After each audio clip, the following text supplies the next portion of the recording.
Bismillahirrahmanirrahim. Alhamdulillah. Wassalatu wassalamu ala Rasulillah wa ala alihi wa sahbihi wa mawalah. Ya ayyuhalladzina amanu taqullaha haqqa tuqatih wa la tamutunna illa wa antum muslimun. Amma ba'd, fa inna asdaqal hadithi kitabullah wa khairal hadi hadi Muhammadin sallallahu alaihi wa ala alihi wa sallam wa syarral umuri muhdatsatuha wa kullu muhdatsatin bid'ah wa kullu bid'atin dhalalah wa kullu dhalalatin finnar. Khana fitina azakumullah. Sekarang kita masuk pada perkara kedua dari hak seorang penguasa dan juga merupakan tanggung jawab seorang rakyat. Hak yang kedua itu ialah as-sam'u wa ta'ah, mendengar dan mentaati lahu, kepada penguasa tadi, fi ghairi ma'siyatillahi ta'ala, pada selain kemaksiatan kepada Allah subhanahu wa ta'ala. Qala rahimahullahu ta'ala dalam ayat 19, hadzal haqqu ajma'a alaihi ahlus sunnati wal jamaah. Hak ini hak penguasa yang satu ini telah disepakati oleh ahlus sunnati wal jamaah. Ijma' ini karena bitina azakumullah dinukil oleh al-Imam Al-Qadhi Iyad. Al-Imam Al-Qadhi Iyad juga Imam An-Nawawi rahimahullah dalam syarah Sahih Muslim, juga Al-Hafidz Ibn Hajar rahimahullah taala dalam Fathul Bari. Beliau menukil dari Ibnu Battal rahimahullah taala. Mereka berempat yang menukilkan kepada kita ijma'ul ulama, maka ijma' ahli sunnati wal jamaah untuk hak yang satu ini. Wa auda'uhu fi kutubil aqaid, dan mereka taruh pembahasan ini dalam kitab-kitab akidah. Dan memang kalau kita membuka kutubul aqaid, kitab-kitab akidah yang ditulis oleh para ulama dulu maupun sekarang, dulu dengan menggunakan sanad-sanadnya, ataupun sekarang dalam bentuk syarah, keterangan-keterangan dari para ulama, mereka semuanya menurunkan di situ bab khusus tentang masalah imam, bab khusus tentang masalah kewajiban mendengar dan mentaati seorang imam, dan pembahasan khusus pula tentang masalah khawarij, masalah para pemberontak penguasa, para khawarij. Kan kitab Asy-Syari'ah ala Ajurri, itu abwab, beberapa bab beliau membuat di situ bab mendengar dan mentaati para penguasa sekaligus bantahan kepada orang Khawarij. Wa kadzal Lalikai dalam kitabnya Syarah Ushul I'tiqad Ahli Sunnah, Al-Khallal dalam Sunnah, wa hampir seluruh kitab akidah para ulama memuat bab yang satu ini. Menunjukkan khanafitina azakumullah, ini perkara yang penting dan betul-betul memang merupakan prinsipnya ahlu sunnati wal jamaah. Wala fi ijma' allati yurabbuna bihan nasa, yang dengan itu mereka mentarbiyah, mereka mendidik umat manusia, sigharan wa kibara, baik yang kecil ataupun yang besar, dzukrana wa inatha, laki-laki ataupun perempuan. Wa huwa haqqun, lam yatrukis syari'u istinbatahu linnas. Dan ini adalah hak imam, di mana asy-syari', yakni Allah tabaraka wa taala, tidak membiarkan atau tidak meninggalkan istinbatnya, pengambilan hukumnya linnas, diserahkan kepada orang lain. Tidak. Fal nassa alaihi Allahul Azizul Hakim fi kitabihil karim wa nassa alaihi ar-Rasulul Mustafa sallallahu alaihi wasallam fi sunnatihi hatta la yabqa majalun lil khilaf fihi. Bahkan Allah Subhanahu wa taala telah menaskan dengan sharih, dengan nas tentang masalah ini. Demikian pula Rasulullah sallallahu alaihi wasallam dalam sunnahnya, sehingga tidak ada lagi tempat untuk khilaf, berselisih dalam bab ini. Yakni beliau menerangkan di sini khanafitina azakumullah, bahwasanya hak yang satu ini betul-betul dijelaskan, diterangkan oleh Allah tabaraka wa taala dalam Al-Qur'anul Karim dengan segamblang-gamblangnya, seterang-terangnya. Demikian pula Rasulullah SAW menerangkan dalam sunnah. Sehingga saking gamblangnya, saking terangnya, saking jelasnya, tidak ada lagi tempat untuk khilaf dalam bab ini. Dan memang para ulama telah sepakat ijma' untuk memenuhi hak yang satu ini. Sekarang beliau akan membawakan di sini beberapa adillah yang menerangkan tentang kewajiban mendengar dan mentaati penguasa selain perkara kemaksiatan kepada Allah. Kita lihat. Qala Allah Ta'ala, Allah Subhanahu wa Ta'ala berfirman, Ya ayyuhalladzina amanu ati'u Allah wa ati'u ar-rasul wa ulil amri minkum fa in tanaza'tum fi syai'in farudduhu ila Allah war rasul in kuntum tu'minuna billahi wal yawmil akhir dzalika khairu wa ahsanu ta'wila. Wahai orang-orang yang beriman, taatilah Allah dan taatilah Rasulnya. Wa ulil amri di kalangan kalian. Bila kalian bersengketa tentang suatu permasalahan, maka kembalikanlah kepada Allah dan Rasulnya. Bila kalian beriman kepada Allah dan hari akhir, itu lebih baik dan lebih bagus akibatnya. Yang dijadikan syahid di sini khanafitina azakumullah ialah kalimat wa ulil amri minkum. Perintah untuk mentaati ulil amri di kalangan kita. Siapa mereka itu?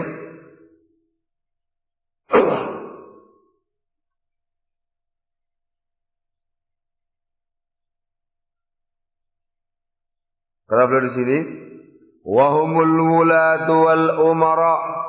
Ulil amri di sini ialah para penguasa, para pemimpin.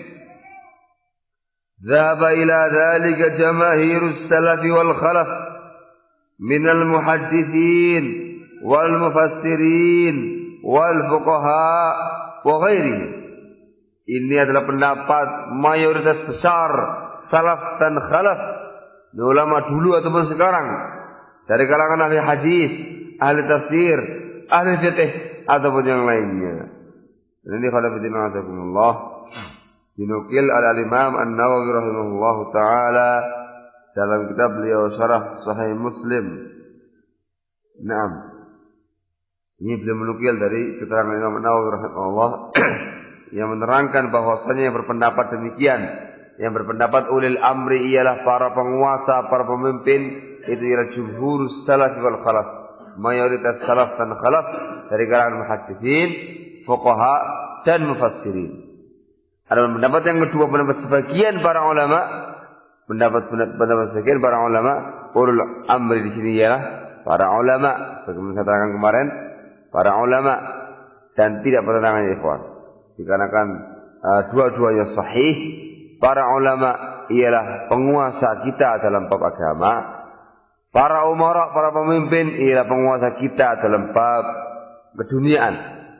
Nah, nanti kita lihat keterangan itu dalam kitab A'lamul Muwaqqi'in Al-Imam Ibnu Qayyim Al-Jauziyah rahimahullahu ta'ala, di bagian-bagian awal ya ikhwan. Beliau menerangkan di situ bahwasanya para ulama justru yang lebih tinggi martabatnya, lebih tinggi tingkatannya, lebih harus ditaati. Nah, dikarenakan ulil amri itu ditaati apabila dia itu di atas sunnahnya Rasulullah SAW sesuai dengan Islam dan itu melalui para ulama. Nah, sehingga tidak ada pertentangan sama sekali. Ini ayat yang pertama yang menerangkan tentang kewajiban mentaati para penguasa. Dan dalam ayat ini, khanawitina azakumullah, kita perhatikan ketika Allah Subhanahu wa taala memerintahkan kita untuk mentaati Allah, disebutkan dengan lafaz ati'u, taatilah Allah. Juga ketika menyebutkan perintah kepada Rasul, disebut dengan lafaz ati'ur Rasul, menunjukkan bahwasanya ketaatan kepada Allah mutlak, menunjukkan ketaatan kepada Rasul sallallahu alaihi wasallam juga mutlak. Tidak harus disesuaikan dengan Al-Qur'an. Jadi taat kepada Rasul sama dengan taat kepada Allah Subhanahu wa taala. Tapi giliran menerangkan kepada kita kewajiban taat kepada para penguasa ulil amri, di sini tidak diulangi kalimat ati'u. Hakadha. Lihat ayat ini. Ya ayyuhalladzina amanu ati'ullaha wa ati'ur rasula. Ini semuanya menyebut kalimat ati'u. Begitu membahas tentang masalah ulil amri dengan tanpa kalimat ati'u. Ini dipahami oleh para ulama, di antaranya Imam Syafi'i rahimahullahu taala dalam Ar-Risalah. Dan juga para ulama yang lain. Ini menunjukkan ikhwanafitina azakumullah bahwasanya ketaatan kepada para penguasa itu tidak mutlak. Tidak mutlak. Tapi ketaatan kepada penguasa itu ikut saja, mengikut kepada ketaatan kepada Allah dan Rasulnya sallallahu alaihi wasallam. Maka keterangan oleh beliau setelah itu bahwasanya ketaatan itu dalam perkara ma'ruf saja, bukan dalam perkara kemaksiatan. Kita lihat. Wa hadzal amru bi ta'ati ulil amri muqayyad. Dan perintah untuk mentaati ulil amri di sini muqayyad.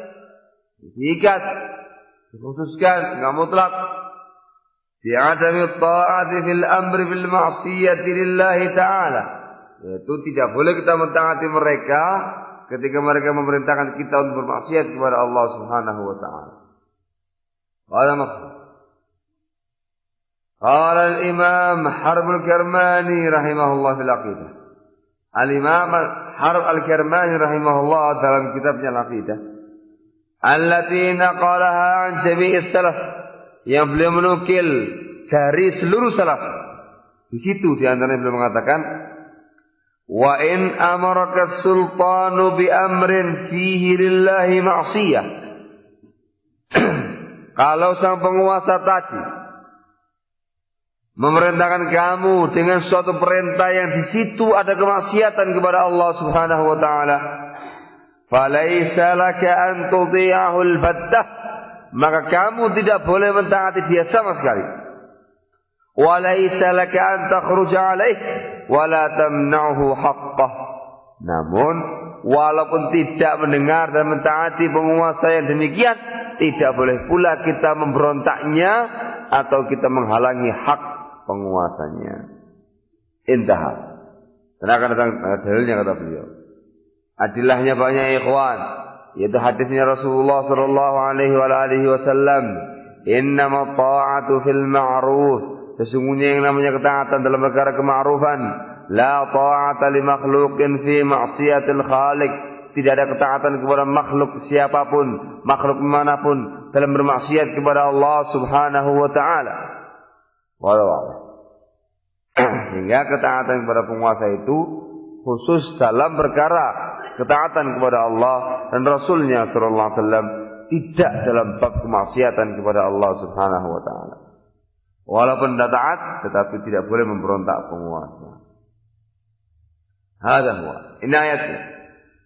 Wa ammal ahaditsu an Rasulillah sallallahu alaihi wasallam fi dzalik faqad balagat hatta at-tawatur aw kadat an tablughahu kama afada dzalika Sadruddin As-Silami fi risalatihi ta'atus sultan. Kata beliau, adapun hadis-hadis dari Rasulullah sallallahu alaihi wasallam dalam bab ini sudah mencapai batasan mutawatir atau hampir mutawatir. Bagaimana faedah ini diberikan oleh Sadruddin As-Sulami dalam risalah beliau Ta'atus Sultan. Yang mutawatir ya. Mutawatir riwayat-riwayat yang menerangkan tentang kewajiban taat kepada penguasa itu mutawatir. Di antaranya kita baca. Ini semua perkara yang wadah dengan dibacakan adillahnya selesai. Minha hadits Abdullah bin Umar radhiyallahu taala anhuma عن النبي صلى الله عليه وعلى آله وسلم أنه قال. Di antaranya hadis Abdullah bin Umar radhiyallahu anhuma bahwasanya Rasulullah sallallahu alaihi wa alihi wasallam bersabda, "'Alal mar'il muslim as-sam'u wa ta'ah fima ahabba wa kariha illa ay yu'mara bi ma'siyatin fa in umira bi ma'siyatin fala sam'a wa la ta'ah." 'Alal mar'i, ala itu termasuk menunjukkan pengertian wajib. Wajib atas setiap seorang muslim untuk mendengar dan mentaati penguasanya dalam perkara yang dia cintai atau perkara yang dia benci. Kecuali bila dia diperintahkan untuk bermaksiat kepada Allah. Bila dia diperintahkan untuk bermaksiat, fala sam'a wa la ta'ah. Tidak boleh mendengar dan tidak boleh mentaati penguasa. Akhrajahu al-Bukhari wa Muslim fi sahihaihima. Muttafaqun alaihi, sahih riwayatnya. قال العلامة المطهر في شرح هذا الحديث. Al-Allamah al-Mutahhar ketika mensyarah di sini mengatakan, yakni pengertiannya kata beliau, sam'u kalamil hakimi wa ta'atuhu wajibun ala kulli muslim. Mendengarkan ucapannya hakim, ucapannya penguasa, mentaatinya itu wajib bagi setiap muslim.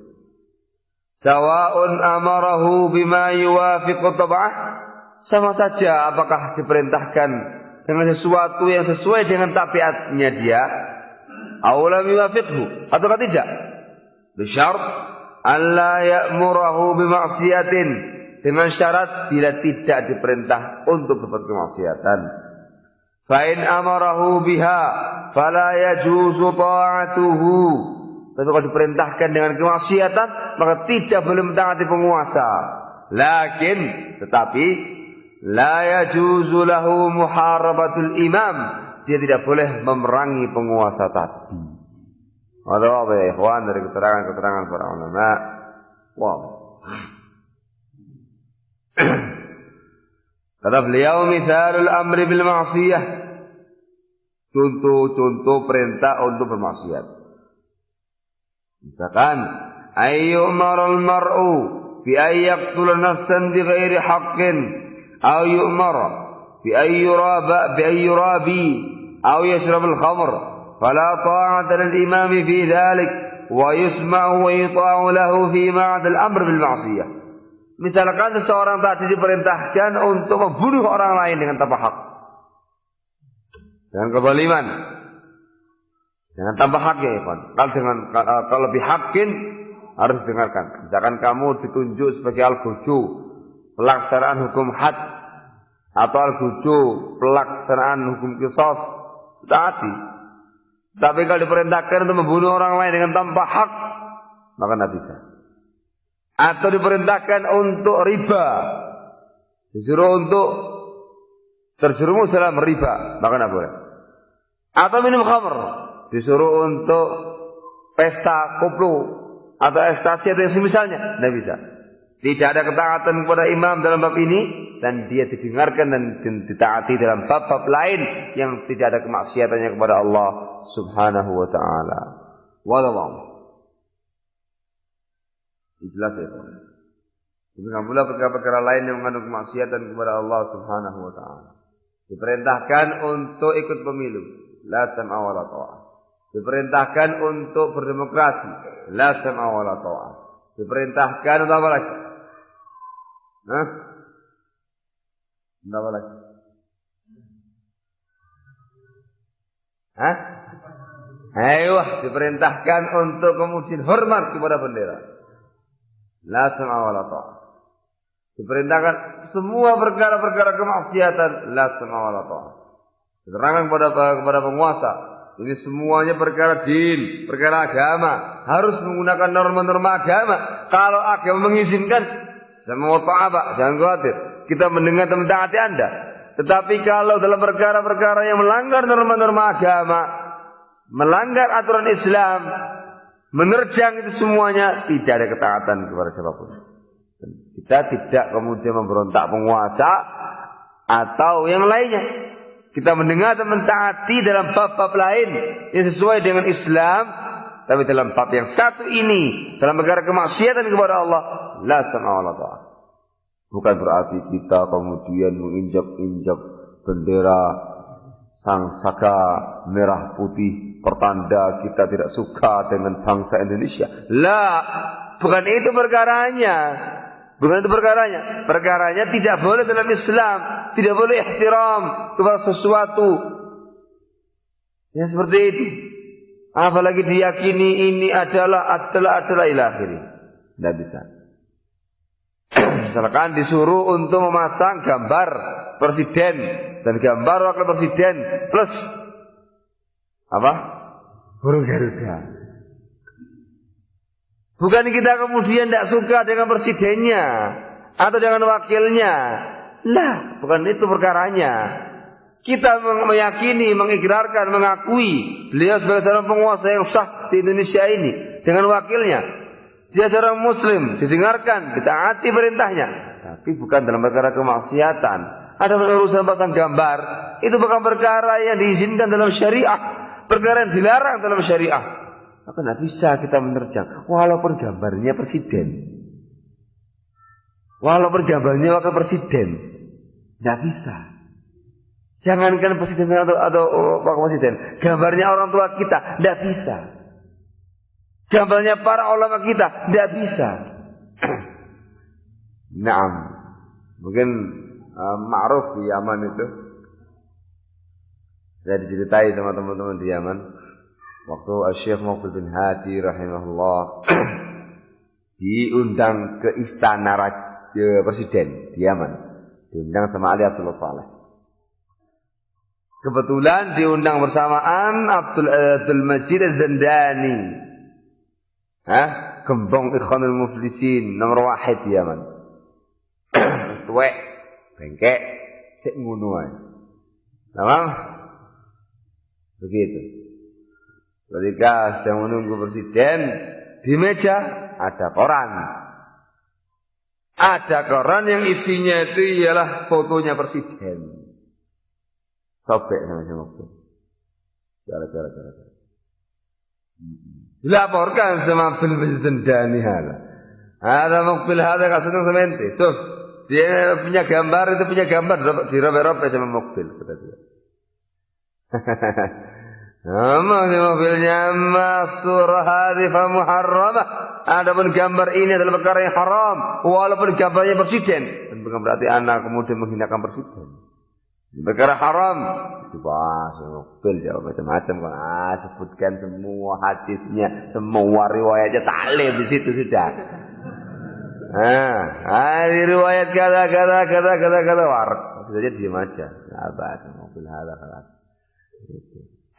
Diterangkan demikian ya ikhwan, supaya jangan dikesankan kepada pemerintah atau penguasa kita itu antipati dengan pemerintah, antipati dengan penguasa, antipati dengan presiden dengan alasan tidak mau memasang gambarnya. Bukan itu permasalahannya Pak. As-sama wa ta'ah prinsip kita, jangan khawatir. Dalam perkara ketaatan kepada Allah, bukan perkara yang mutlak. Tapi dalam perkara-perkara yang mengandung kemaksiatan, tidak bisa. Jangan paksakan kita untuk menerjang perkara-perkara kemaksiatan. Perkara mentaati Allah dan Rasulnya itu lebih wajib. Lebih kita pegangi daripada mentaati seorang penguasa. Begitu. Dan juga memang prinsip kita ketaatan kepada penguasa bukan perkara yang mutlak. Tapi perkaranya harus disesuaikan dengan ketaatan kepada Allah dan ketaatan kepada Rasulnya Sallallahu Alaihi Wasallam. Terangkan demikian.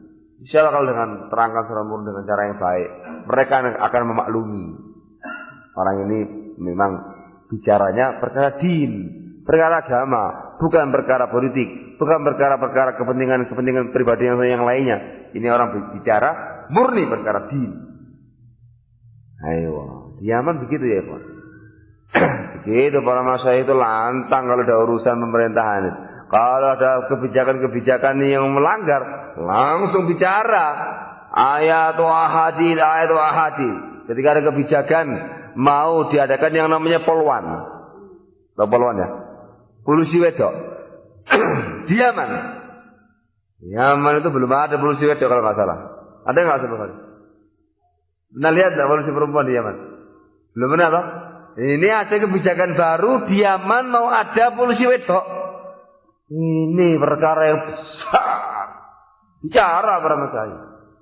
Syekh Muhammad Al-Imam khutbah Jumat khusus masalah hukumnya perempuan jadi polwan.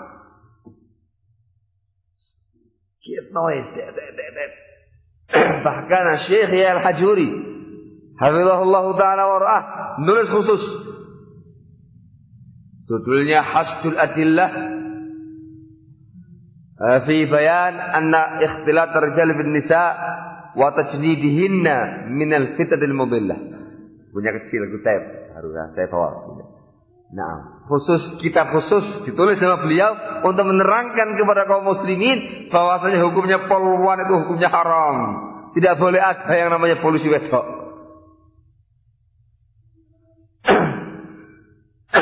Para penguasa itu mantuk-mantuk. Nah kemudian ini orang ini enggak. Kenapa? Murni ayat wa hadis. Tidak ada unsur kepentingan politik sama sekali. Menyampaikan ayat wa hadis. Inilah agama kami. Gitu. Bicara ya masalah keagamaan. Bicara masalah pemilu sampai serak suaranya para masyayikh. Nah, Syekh Muhammad Iman tulis masalah khusus masalah pemilu. Demokrasi juga demikian. No, teriak sana, teriak sini, lah akhirnya. Tidak dikomentari sama penguasa. Lapa. Tapi begitu gilirannya Abdul Majid Az-Zandani dan anak-anak buahnya bicara tentang masalah pemerintah, langsung penguasanya. Loh kenapa?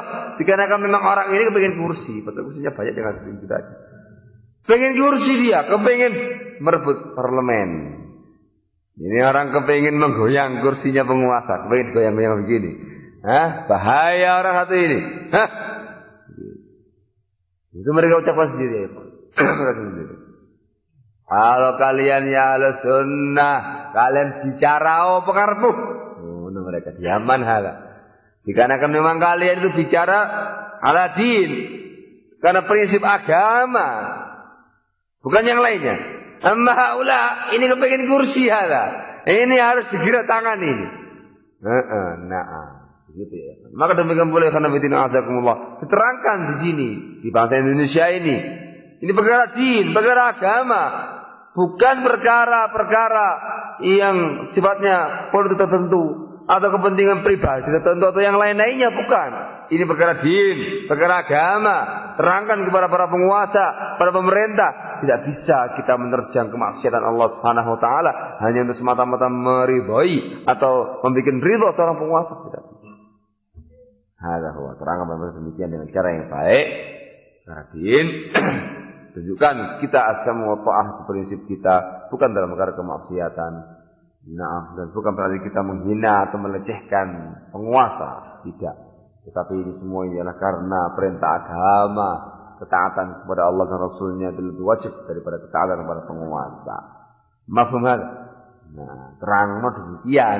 Kemudian tahu-tahu melihat gambarnya presiden sama presiden diambil dibuatik piar di depan mereka. Dia ngamuk ngene metenteng matane. Garuda disikat buanting jebriet banyak mereka. Orang satu ini. Sana pergi dari Indonesia. Gitu nanti disikapinya. Mending begitu, asal sidang nanti. Mending sidang, penjara nanti. Ini orang tidak punya sikap nasionalisme, tidak punya sikap patriotisme dalam bernegara. Ini menghina bangsa, menghina negara, ini menghina presiden. Berat hukumannya ini. Iya, bukan begitu caranya ya. Terangkan kepada mereka. Agama Yesus Pak, ini tidak boleh. bukan menghina presidennya, tapi ini tidak boleh secara hukum syar'i, tidak boleh Pak. Wah, beres insyaallah. Nah, terangkan kepada para pemerintahan kita. Insyaallah mereka memahami dengan cara yang baik. Wa minha, dan di antara hadis yang menerangkan masalah ini, hadis Ubadah bin Samit radhiyallahu anhu qala, hadis Ubadah bin Samit radhiyallahu taala anhu, beliau mengatakan, da'ana Rasulullah sallallahu alaihi wa ala alihi wa sallam fabay'nah fakana fima qada alaina an bay'na 'ala as-sami wa ta'ah fi manshatina wa makrahina wa 'usrina wa yusrina wa atharatin 'alaina wa alla nunazi'al amra ahlah. Rasulullah sallallahu alaihi wasallam pernah memanggil kami, kemudian kami baiat beliau. Maka termasuk dari perkara yang beliau ambil atas kami, baiat dan setia atas kami, ialah beliau membaiat kami untuk mendengar dan mentaati beliau, menguasa ketika itu. Dalam perkara suka dan duka kami, sulit dan senangnya kami, wa atharatin alaina, dan pada saat athar alaina. Atharatin alaina itu ialah ketika rakyat tidak dipenuhi hak-haknya. Jadi sang penguasa itu hanya memberikan sebagian rakyat haknya mereka, sebagian yang lain tidak dikasih. Walaupun demikian tetap harus mendengar dan mentaati penguasa. Beliau mengatakan, illa antara kufran bawahan indakum minallahi bi burhan, kecuali kalau kalian melihat kekufuran yang amat sangat nyata dan kalian punya buktinya di sisi Allah Subhanahu wa taala, maka la sam'a wala ta'ah. Hada ma'ruf. Akhrajahu al-Bukhari wa Muslim fi sahihayhima. Naam. Wa qad rattaba an-nabiy sallallahu alaihi wa ala alihi wa sallam thawaban liman iltazama hadha al-amr wa rattaba iqaban liman khalafah. Rasulullah sallallahu alaihi wasallam telah menyebutkan pahala-pahala bagi orang-orang yang komitmen, konsekuen dalam memegangi perkara ini, dan menyebutkan sanksi-sanksi itu, hukuman-hukuman bagi orang-orang yang menyelisihinya. Hafiz sunnah Ibn Abi Asim bi isnadin sahih. Nami ikhwan, disahihkan sama Syekh Al-Albani rahimahullah dalam Bidayah Jannah.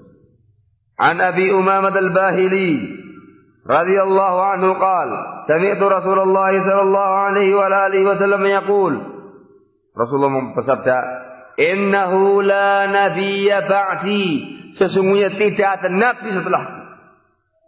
Nas sharih. Ini khana bidina azakumullah membantah pemikirannya Qadianiyah Ahmadiyah yang meyakini bahwasanya Mirza Ghulam Ahmad seorang nabi. Tamam? Dia mengatakan la, tidak, nabiyya ba'di. Maaf, dia adalah nabi setelahku. Berarti Ahmad ini, Mirza Ghulam Ahmad ini kan Ahmad namanya, itu nabi. Iya. Sehingga mereka itu kan azakumullah, kelompok Ahmadiyah itu kufar, dikafirkan oleh para ulama. Wah, yang lucu ya ikhwan, ada lagi di zaman sekarang ini yang ngaku sebagai seorang rasul. Muncul orang di Indonesia, dia masih dengar di Indonesia kalau nggak salah. Oh iya, di Lumajang, Jawa Timur ya ikhwan. Itu ada orang yang ngaku jadi rasul. Jadi rasul. Apa kata dia? Riwayatnya kan mengatakan la nabiyya ba'di. Berarti ada rasul setelah beliau sallallahu alaihi wasallam. Ya enggak ada kan nabi. La nabiyya ba'di. Ya toh? Nah, sekarang rasul berarti enggak ada keterangan nas mengatakan la rasulah ba'di. Enggak ada. Yang adalah Nabi Sa'adi, maka ada Rasul setelah beliau, maka saya mengaku sebagai Rasul. Ya apa bantahannya? Bantahannya ya apa?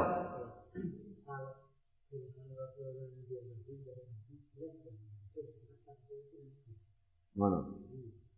Begitu. Kira-kira. Insyaallah tahqiqan atau ta'liqan. Naam. Ada wadih. Ini bagi orang yang memang masih lurus pemahamannya. Amma orang yang senang kayak dia, susah urusannya. Naam. Kalau dikatakan la nabiyya ba'di, ya khalas. Salam. Yang namanya rasul itu tingkatannya lebih tinggi daripada seorang nabi. Salam. Nabi saja ditiadakan, apalagi rasul. Tapi yang namanya ashabul ahwa'i wal bid'ah, ngono kuwi. Aneh-aneh pokoknya. Dan para ulama sepakat ya ikhwan, barang siapa yang mengaku sebagai nabi atau rasul setelah beliau, bahwa kafir, halal darahnya. Maka penguasa harus segera menyelesaikan rasul baru itu. Istadab, diminta taubat, kalau enggak. Ada dengar di Yaman, di Hudaidah. Ada orang ngaku jadi nabi dan rasul khusus untuk hewan. Apa kata bahasa Inting ada? Dia ngaku saya seorang nabi dan seorang rasul yang diutus kepada hewan-hewan. Apa mana gitu? Ada wujud. Dengar keterangan dari Syekh yang kata ketiga itu menceritakan demikian. Ada di Hudaidah ada. Pesisir itu mengatakan demikian. Ada rasul ngaku nabi khusus diutus kepada para hewan. Ingat dia ceramah teriak-teriak di depan hewan. Ya, mana gitu. Ada sudah bahkan. Nah, mungkin orang ini sending terus pengen dikenal sama orang. Makanya katanya sebagian orang khalif terus kamu bikin perkara yang aneh, nyelisi banyak orang, masyhur kamu nanti. Mereka mengatakan bul fi Zamzam tushar. Nah, kamu kencing di sumur Zamzam, dia makan masyhur di kalangan orang. Allah musta'an. Ada huwa. Sehingga kalimat innahu la nabiyya ba'di itu langsung dari Rasulullah SAW mematahkan semuanya. Wala ummata ba'dakum, dan tidak lagi umat setelah kalian. Ini umat yang terakhir. Ala fa'budu rabbakum wa sallu khamsakum wa sumu syahrakum wa atu zakata amwalikum tibatan biha nufusukum wa ati'u umara'akum tadkhulu jannata rabbikum. Ini pahalanya.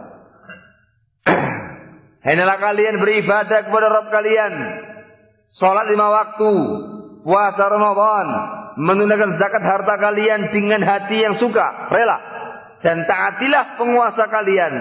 Ati'u fil amr. Taatilah penguasa kalian, maka kalian akan masuk dalam surga. Sehingga ta'atul umara ya ikhwan termasuk upaya untuk mendapatkan surga. Ini perkara din, perkara keagamaan, bukan perkara yang lainnya. Surga ya akhi.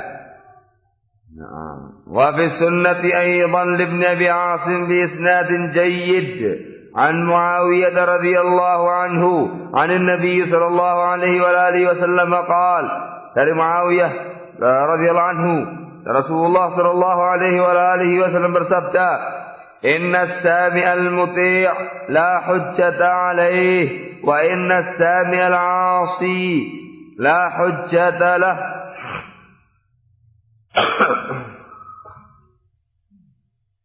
Sesungguhnya orang yang mendengar dan mentaati penguasanya, la hujjata alaihi, tidak ada satu hujjah pun untuk membantah dia. Hujjah ala itu argumentasi untuk membantah, menjatuhkan dia. Dan orang yang mendengar tetapi dia durhaka, tidak mau mentaati penguasa, la hujjatalah, tidak ada hujjah untuk dia untuk mendukung dia. Di sini khana bidina azakumullah rijalul thiqat, rijalus sahih. Syekh Al-Albani rahimahullah mengatakan isnaduhu jayyid dalam Rizal Jannah. Isnaduhu jayyid, dikatakan jayyid. Sebagian para ulama mengatakan kalau ada seorang rawi yang tingkatannya itu ben-ben, dikatakan thiqah yang mantap ya ndak, dikatakan saduq lebih tinggi daripada itu. Nah, ini dikatakan jayyid, isnaduhu jayyid. Selagi mengatakan jayyid, yakni ada dua jalan. Jalan yang pertama dhaif, jalan yang kedua hasan li dzatihi, dikumpulkan jadi satu jadi jayyid. Itu semuanya istilahnya para ulama, dan jayyid itu termasuk ibarat yang menunjukkan pensahihan. Wal rijalu thiqat ya ikhwan. Kalau melihat rijalnya riwayat ini semuanya thiqat, rijalus sahih. Ingat itu makna. Hada wa ikhwan. Ini semua ayat atau hadis yang menerangkan tentang kewajiban mendengar dan mentaati penguasa. Ini prinsipnya Ahlussunnah wal Jamaah selama tidak memerintahkan untuk berbuat kemaksiatan.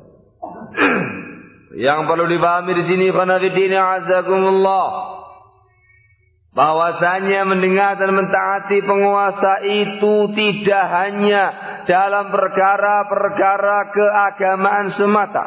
Ingat-ingat itu. Tidak hanya dalam perkara kita beribadah kepada Allah, bagaimana kita sholat, zakat, puasa, haji dan yang lainnya. Tidak. Tetapi mentaati mereka itu juga berkaitan dengan perkara-perkara keduniaan yang di situ tidak ada unsur kemaksiatan kepada Allah Subhanahu wa taala. Perkara keduniaan yang membawa maslahat, kemanfaatan untuk kaum muslimin. Kan sampai urusan rambu-rambu lalu lintas ya ikhwan. Bangsu. Abang hijau. Ada kuningnya tangkaplah. Tamam? Kalau hijau suruh jalan, kalau merah suruh berhenti, kalau kuning hati-hati. Itu harus dan wajib taati ya ikhwan. Kemudian klik. Sebab pengaman, sebab keselamatan. Taati ya ikhwan. Rambu-rambu belok kiri, belok kanan. Terserah Anda kalau misalkan tujuannya belok kanan, belok kanan. Lurus. Jadi kalau saya dikatakan belok kiri tidak boleh. Taati ya ikhwan. Dalam perkara-perkara yang mengandung kemaslahatan. Ini fatwa dari Syekh Ibnu Baz rahimahullahu taala wa ghafara lah dalam kitab beliau Al-Ma'lum bima yajib min al-'alaqati bainal hakim wal mahkum.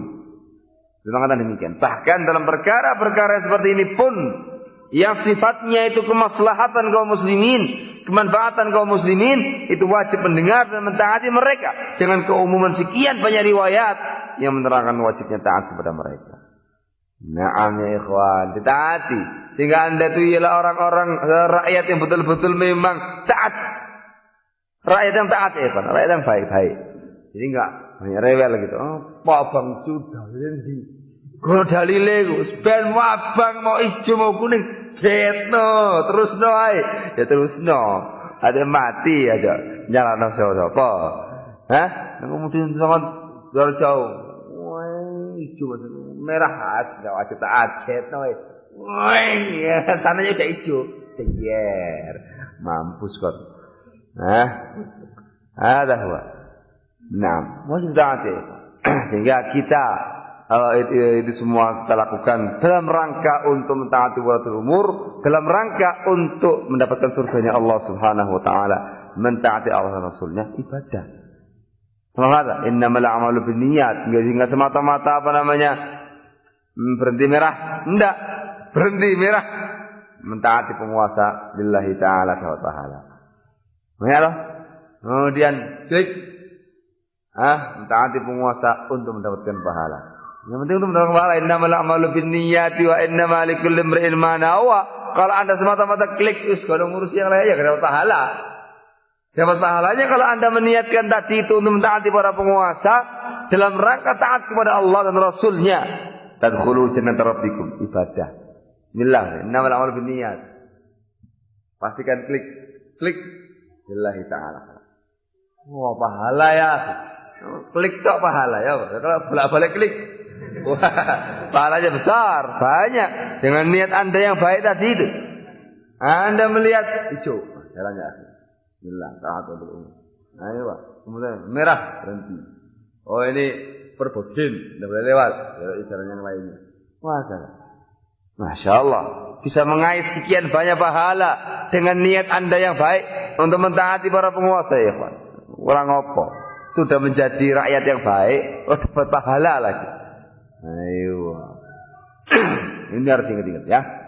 Mentaati para penguasa tidak hanya dalam perkara din, tapi juga dalam perkara keduniaan yang tidak ada unsur kemaksiatan tidak ada unsur kemadaratan perkara keduniaan yang mengandung kemaslahatan dan kemanfaatan untuk kaum muslimin. Halo. Misalkan di kota-kota besar dilarang jangan menyeberang langsung tengah jalan lewat jembatan penyeberang. Lewat apa enak kan? Lewat santai, enggak ngudeng-ngudeng ngene mobil. Enggak repot. Oh nyebrang santai begitu niatnya innamal a'malu binniyat, mentaati para penguasa lillahi ta'ala. Pahala. Begitu. Ini mau diatur supaya jalannya itu lancar. Nah kemudian mengurusi penyeberang mandek mana? Oh yang bawa mobil itu berhenti. Nah, dulu Pak. Yang belakangnya macet diakhiri.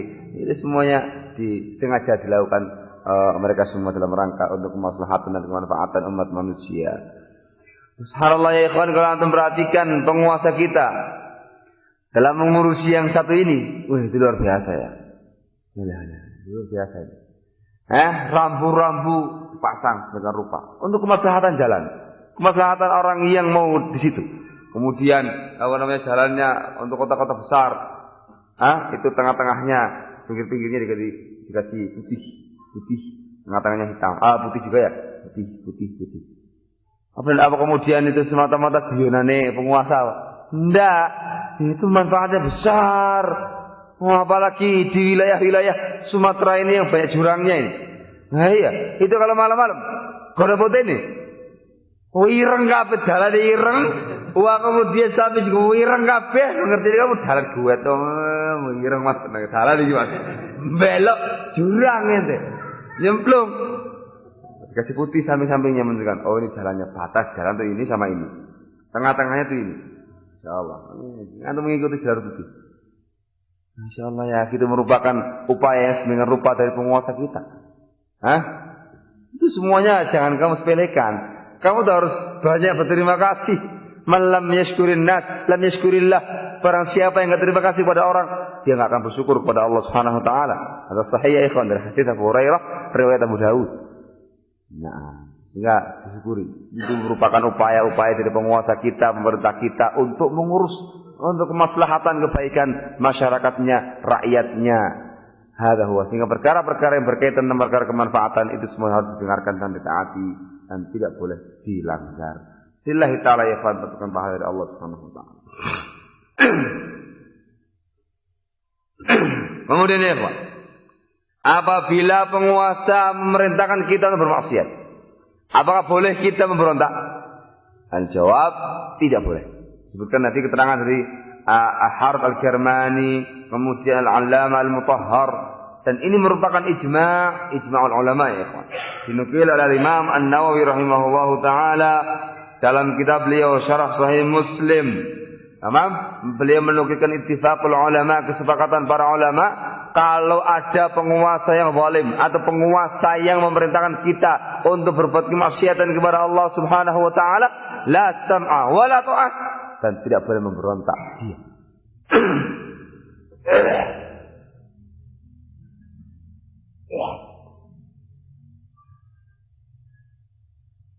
Nah, itu biijma ya. Baik. Kalau misalkan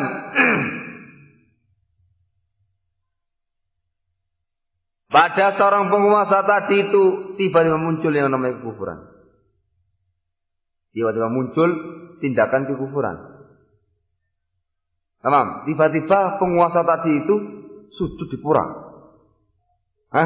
Sembahyang ala Hindu. Menyembah di pura. Perbuatan apa ini? Kufuran yang kesyirikan ya. Bagaimana? Disebutkan oleh para ulama, bittifaq dengan kesepakatan para ulama itu harus diturunkan oleh ahli halli wal aqdi.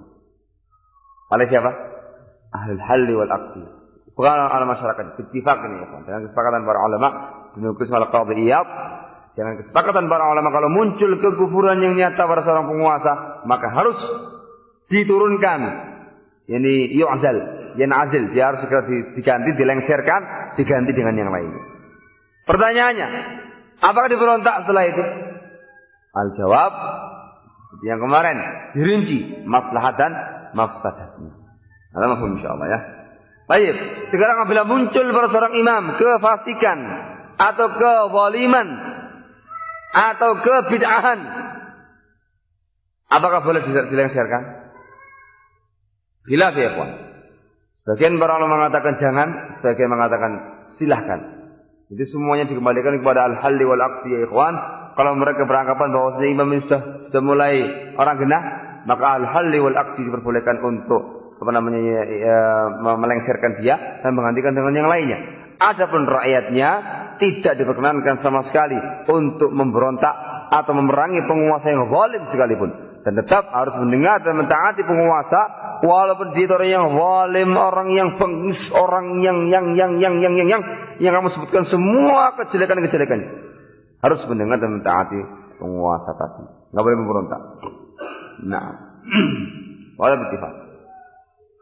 Ifaq ba'da al-khilaf. Masya Allah. Ini semuanya ikhwan fillah azakumullah, bab pembahasan tentang permasalahan sistem wa ta'ah, mendengar dan mentaati para penguasa. Naam.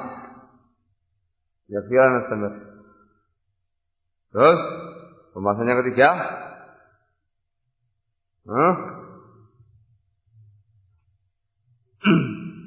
Allah insyaallah. Suaranya sebentar. Terus bengok-bengok.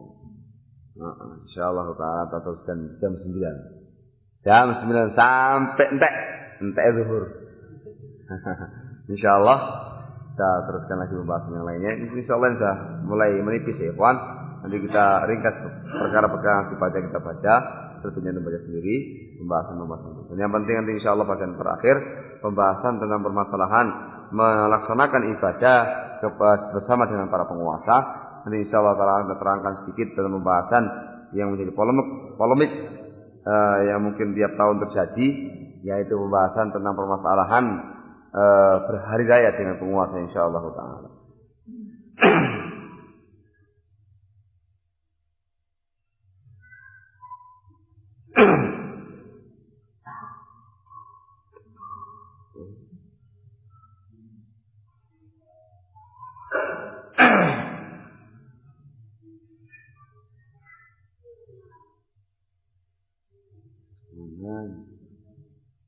Oke.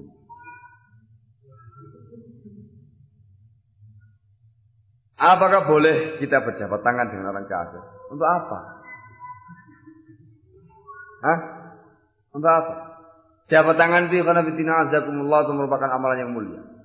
Kalau Anda ketemu dengan saudara Anda yang muslim, Anda mengucapkan salam, jabat tangan dengan dia, itu rontok semua dosa-dosa Anda sampai lepas tangannya. Ada sahih sabit disebutkan dalam riwayatnya Rasulullah SAW. Nanti mau apa jabat tangan sama orang kafir? Esturit. Mau apa Anda jabat tangan sama orang kafir? Mau apa? Itu menunjukkan sifat al-wala, loyalitas dengan mereka. Sama ya ji.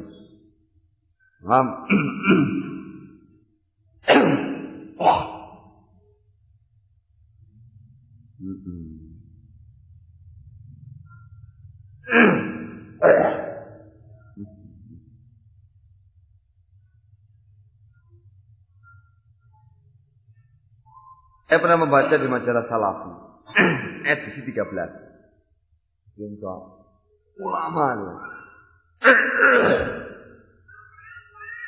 Itu tahun kedua berarti. Ya, halaman 41 tentang hadis yang artinya sesungguhnya Allah memiliki 99 nama. Siapa yang menghitungnya, maka dia akan masuk surga. Hadis Bukhari kitab ad-da'awat bab sampai akhirnya. Naam. Mengapa dikatakan lemah? Nggak tahu saya. Apa dikatakan dhaif di situ? La ya akhi, hada muttafaqun alaihi min hadits Abi Hurairah radhiyallahu taala anhu. Siapa yang mengatakan dhaif? Ada salahnya. Borang ngerti ya. Itu mungkin salah tulis atau mungkin salah letak. Itu dulu salah yang dulu. Masalah bilan ben mau dhaif enggak harus orang ngurusi. Wasalafi sekarang ini karena fitina azakumullah, isinya itu ialah corongnya Arifin Ilham. Iya, itu berapa kali artikel ditulis sama Pak D. Isinya itu ialah masalah bolehnya mengadakan majlis zikir jama'i Arifin Ilham. Dua kali atau berapa kali itu semua Salafi.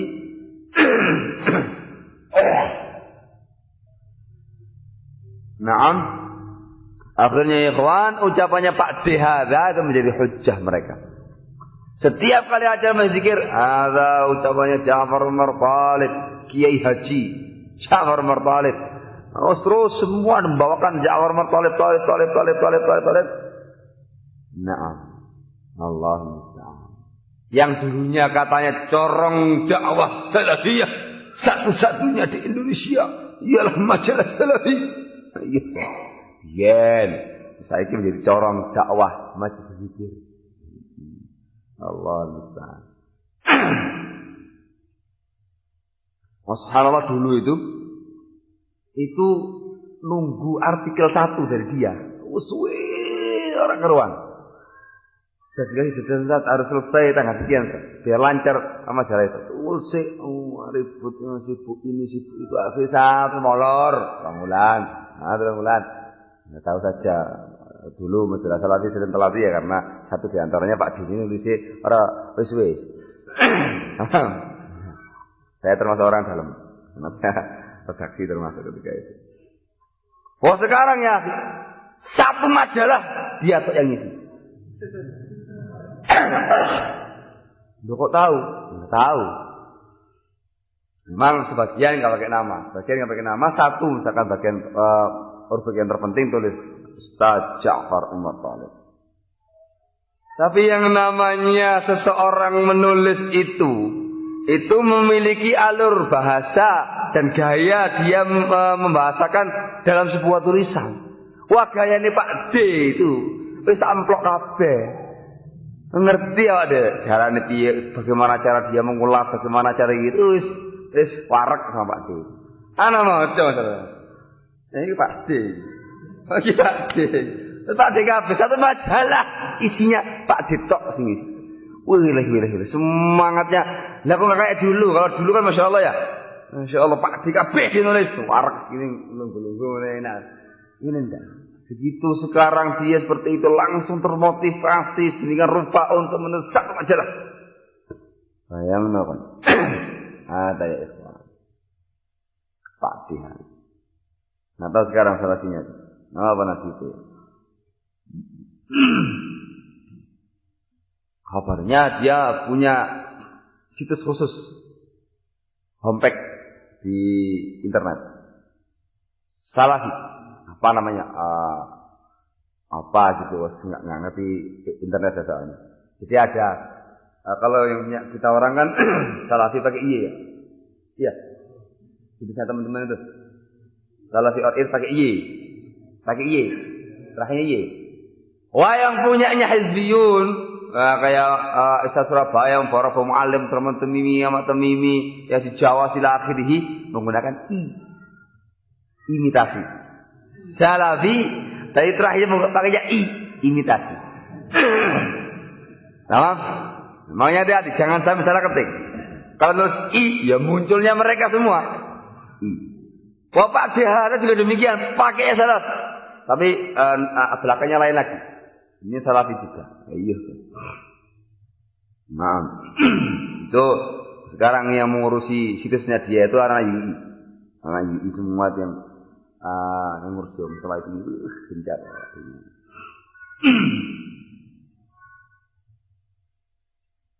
Bagaimana dengan berita tentang sholat pakai bahasa Indonesia di Ponpes Malang? Yang kabarnya mereka menentang UI dengan kata-kata mana dalilnya yang melarang sholat pakai bahasa Indonesia? Wah iya. Ini kesintingan baru di zaman sekarang ini ya Pak. Satu-satunya bid'ah yang ada di zaman sekarang ini yang tidak ada di zaman dahulu. Nama hada menyebar ya ikhwan masyhur di Jawa. Bahkan di sini juga masyhur.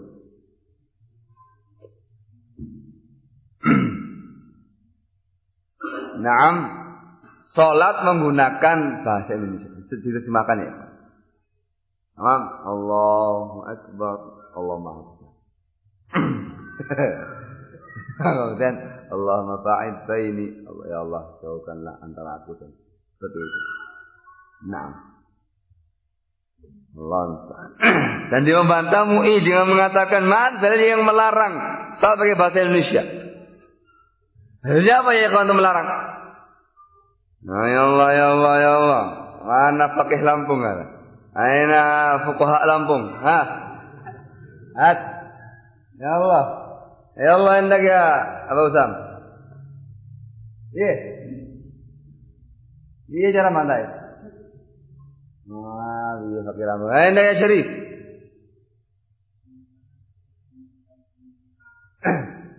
Sallu kama ra'aitumuni usolli, katanya orang ini. Itu gerakannya Allahu Akbar, ini pakai takbir begini, rukuk ya, bisa. Selalu kalau itu menusul kata dia.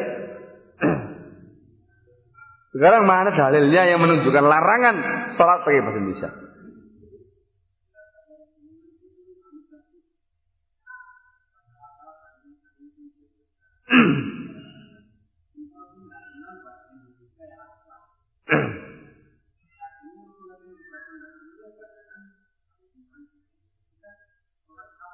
Nanti dia akan mengatakan itu kan karena beliau orang Arab. Saya orang Indonesia, saya nggak paham bahasa Arab itu apa artinya. Ya, saya terjemahkan. Nah, itu di antara alasan dia itu supaya memahamkan kaum muslimin apa makna salat, apa yang dia baca. Kalau dia bahasa Arab, Allahu Akbar ila akhir, nggak paham apa itu artinya. Itu alasan dia. Saya terjemahkan. Ya, mungkin orang Arab. Saya orang Indonesia, pakai bahasa Indonesia.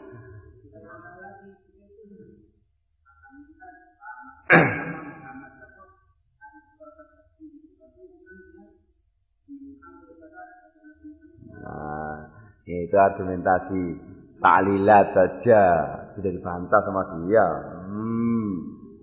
Tek-sek. Siapa yang punya jurus tek-sek? Suka ngantem geblak. Hendak. Apa ini?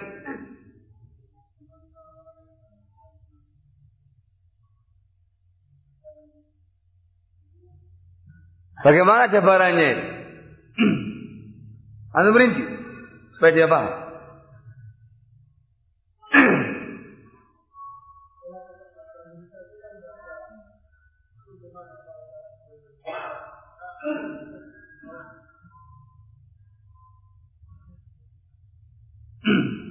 Nah, laban. Yang lain. Tambah ono.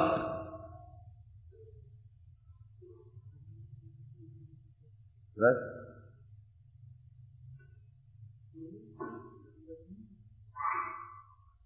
Sekarang saya mau tanya sama antum. Al-Quran pakai bahasa apa? Bahasa Arab. Sekarang, apakah ada dalil yang menunjukkan larangan ditafsirkan dengan bahasa Indonesia?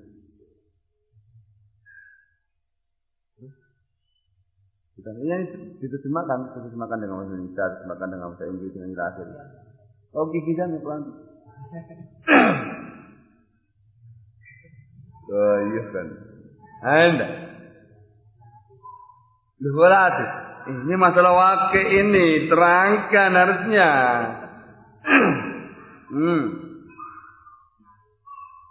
Siapa yang mau nambah lagi? Iya. Hat. Allah, pakai Lampung.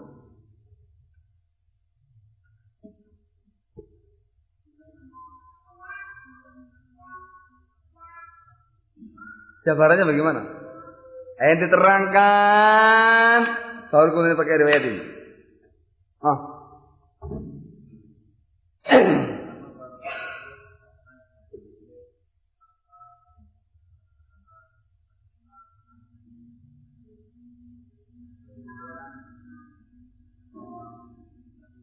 Lala.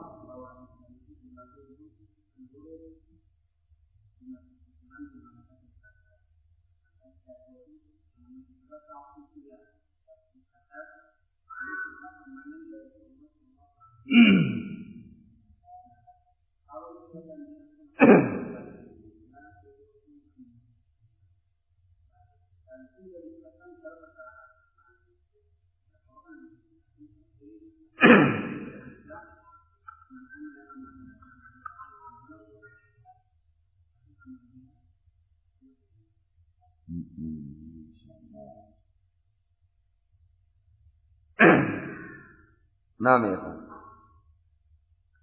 jadi dia menerangkan awal tentang salatnya Rasulullah Shallallahu Alaihi Wasallam yang ma'ruf di kalangan kita, dari gerakan-gerakannya ma'ruf di kalangan kita, ad'iyahnya, azkarnya ma'ruf di kalangan kita. Semua itu menggunakan apa? Menggunakan bahasa Arab. Terangkan sama orang sinting satu ini. Wahai orang sinting, apa kamu kira di zamannya Rasulullah Shallallahu Alaihi Wasallam itu nggak ada bahasa lain selain bahasa Arab? Tanya sama dia. Dia akan mengatakan ada bahasa yang lainnya. Ada. Ada ya, ada bahasa Romawi, bahasa Persia, Suryaniyah, Ibraniyah, Yunan, ila akhirih. Ada bahasa yang lainnya. Risa, kau ngaku dah. Kalau banyak bahasa lain selain bahasa Arab, iya. Ada nggak di kalangan para sahabat yang selain orang Arab? Apa jawabannya?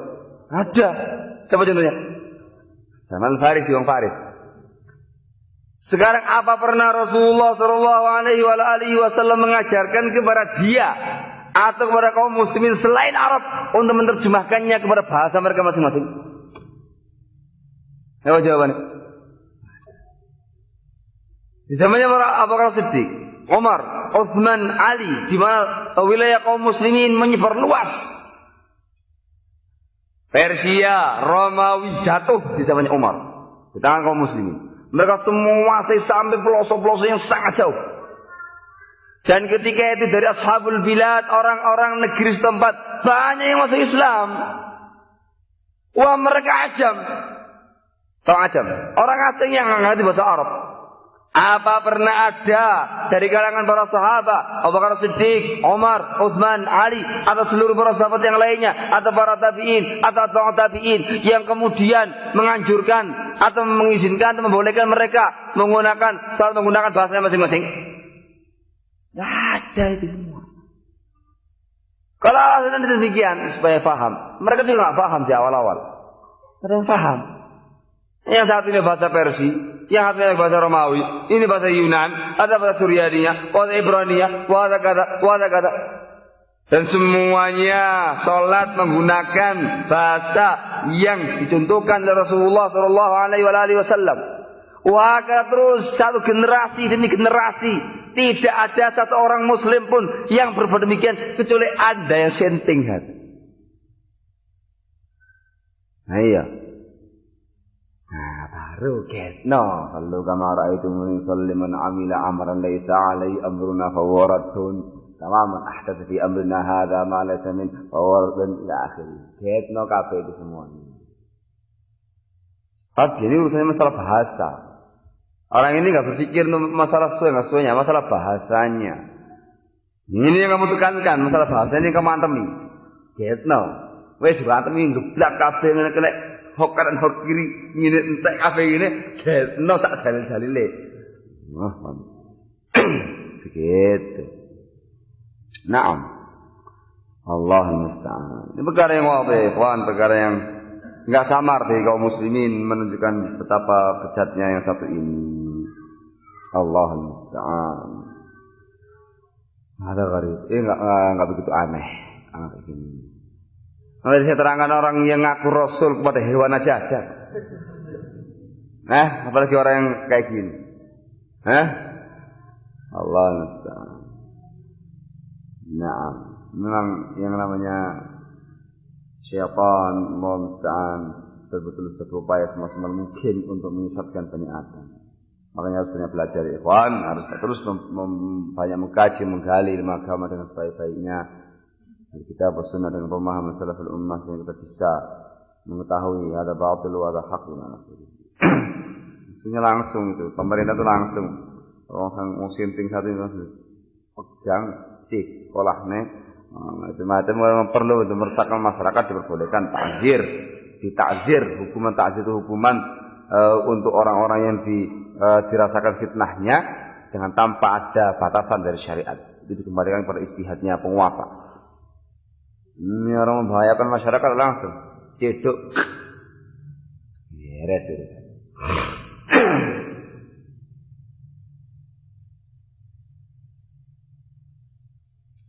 Bila kita melanggar rambu-rambu lalu lintas, apakah kita berdosa? Misal tidak punya SIM, tetap mengendarai motor di jalan raya lintas Sumatera.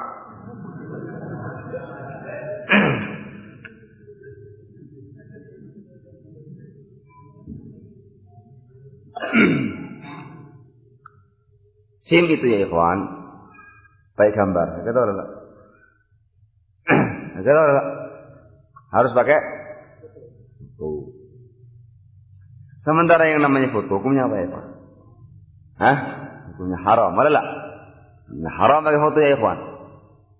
Maka yang namanya SIM, tamam, itu kalau tidak ditekankan dan kemudian diharuskan dipaksa sama penguasa, SIM itu hukum aslinya boleh, karena bergambar. Malah lah. Ini perkara din. Tapi kalau misalkan penguasanya harus pakai, kalau enggak hilang, kalau enggak begini ilzam dari mereka. Dosanya mereka yang nanggung. Tamam, dosanya mereka yang nanggung. Ya sudah. Jadi begitu. Jadi ada. Paham tak ini? Begitu. Saya nanggung. Artinya kalau misalkan mereka harus terus memaksa kita dan terus mengharuskan kita untuk bikin SIM, ya bikin SIM terpaksa. Nah, mereka yang menanggung dosanya, kita membuat SIM. Ada. Jawazat, paspor, dan yang lain-lainnya. Tamam. Kalau mereka yang mengharuskan, tidak bisa kamu keluar negeri, harus dengan ini. Kalau enggak bisa.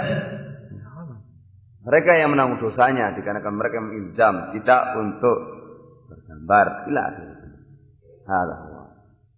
Maksud ada. Dan itu dilaksanakan dalam rangka untuk menghilangkan mafsadah, kemadaratan atau perkara-perkara lain yang ditimbulkan dari perbuatan tadi. Ikhwan, tamam, dan itu semuanya bukan dalam rangka kita menyetujuinya atau mengikrarkannya, tapi dalam rangka tadi itu ilzam dari para penguasa, maka penguasa yang kemudian memikul dosa.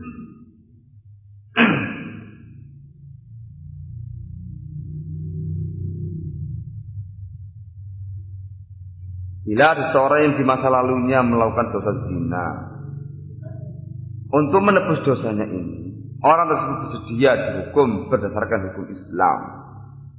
Akan tetapi, di negaranya tidak menganut hukum Islam. Bagaimana cara dia menebus dosa tersebut? Apakah cukup dengan taubat dan nasuha? Nah, kalau perbuatan tadi itu tidak ada yang tahu, bainak wa bainak, yang tahu ialah Allah Taala semata dan perempuan tadi. Sudah ngerti perempuannya untuk orang ngerti. Ya mestinya zina karo sapa? Tamam. Kalau enggak ada yang tahu, maka tidak dianjurkan untuk melapor kepada penguasa. Tamam?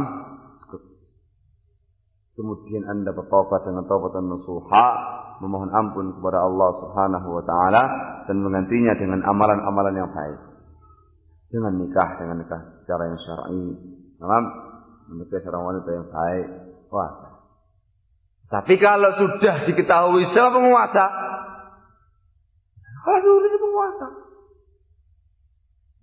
kalau misalkan kemudian Anda diganjar penjara atau akhir itu adalah penguasa. Nah, ada. Dan tidak boleh menyebarkannya di kalangan orang lain. Begitu.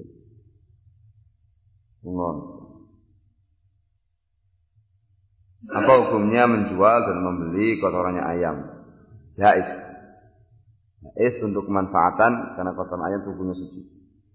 Nah, yang menjadi permasalahan sekarang ialah apa hukumnya jual beli kotorannya manusia. Nah, kotorannya manusia ada najis. Ada? Nah, jual beli kotorannya manusia ada Allah. Ini pernah disampaikan di masjidnya Syaikh Rahman, tapi saya lupa. Antum kan? Nah, pernah disampaikan di majlis Syekh Rahman Al-Adani hafizahullah taala wa syafah tentang masalah itu. Yang saya ingat ketika itu ialah ketika beliau menerangkan tentang masalah jual beli kotoran seperti itu.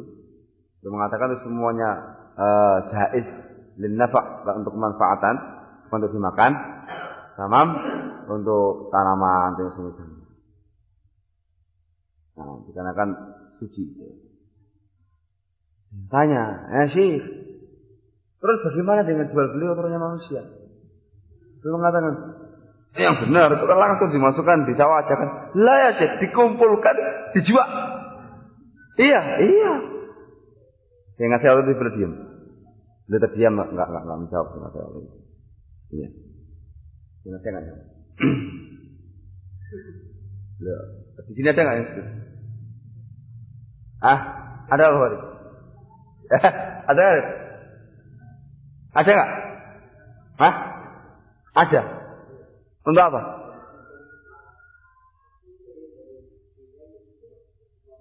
Dijual itu.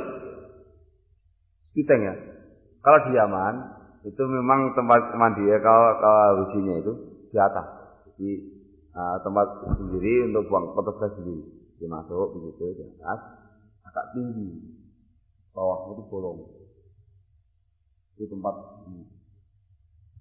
buang air dah. Puas gitu, bersiram. Untuk lagi, nanti dia baunya di tempat yang lain, di kamar mandi yang lain. Sehingga itu tempat tersebut tidak ada air sama sekali.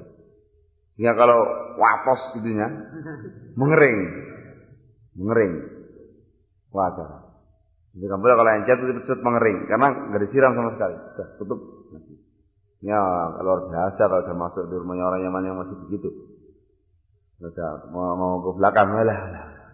Itu harus tutup mungkin 10 cm itu masih tembus itu. Tutup itu aja. Kering, diangkut, diambil sama mereka. Serok, dimasukkan dalam karung, dijual di sawah-sawah untuk pupuk. Ini Yaman ya. Ya Allah alam dia satu. Ini cek lagi insyaallah. Nah, ya ikhwan, yaktilah huna insyaallah istirahat jam 9 insyaallah terus lagi. Sampai zuhur biidznillah taala. Alhamdulillahirabbil alamin. Subhanaka wa bihamdik asyhadu an la ilaha illa anta astaghfiruka wa atubu ilaik.